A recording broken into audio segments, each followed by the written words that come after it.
present, the story of Abraham and Isaac from Genesis 22. God knew that his secret rescue plan could only work if Abraham trusted him completely. God had to make sure Abraham would do whatever he asked. So a few years later, God asked Abraham to give him a present. Abraham liked giving presents to God.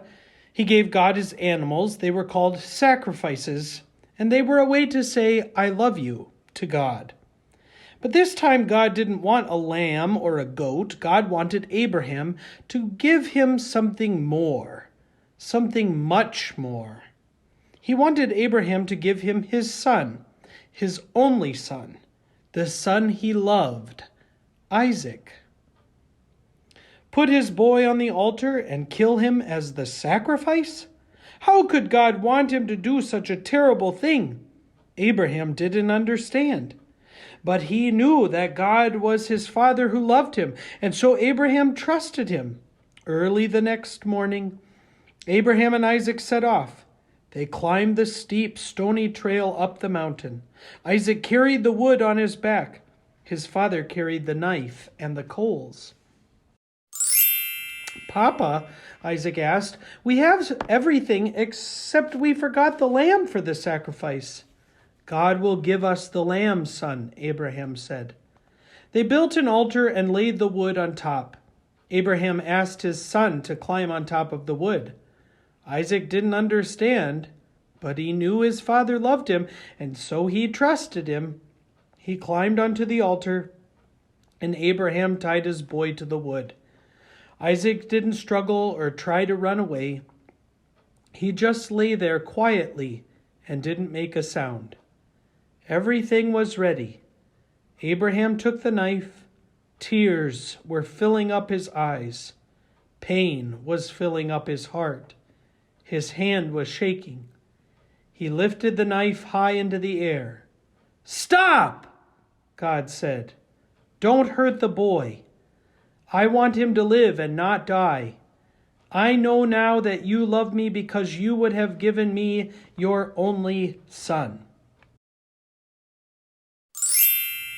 Abraham felt his heart leap with joy. He unbound Isaac and folded him in his arms. Great sobs shook the old man's whole body. Scalding tears filled his eyes. And for a long time they stayed there like that, in each other's arms, the boy and his dad. And suddenly Abraham saw a ram caught in some brambles, the sacrifice.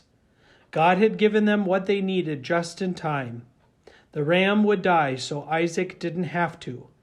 And so Abraham sacrificed the ram instead of his son. And as they sat there on the mountaintop, watching the embers of the fire die in the cool night air, the stars above them sparkling in the velvet sky, God helped Abraham and Isaac understand something. God wanted his people to live and not die. God wanted to rescue his people, not punish them. But they must trust him. One day, someone will be born into your family, God promised them, and he will bring happiness to the whole world. God was getting ready to give the whole world a wonderful present. It would be God's way to tell his people, "I love you." And many years later, another son would climb another hill carrying wood on his back. Like Isaac, he would trust his father and do what his father asked. He wouldn't struggle or run away. Who was he? God's son, his only son, the son he loved, the Lamb of God. The end.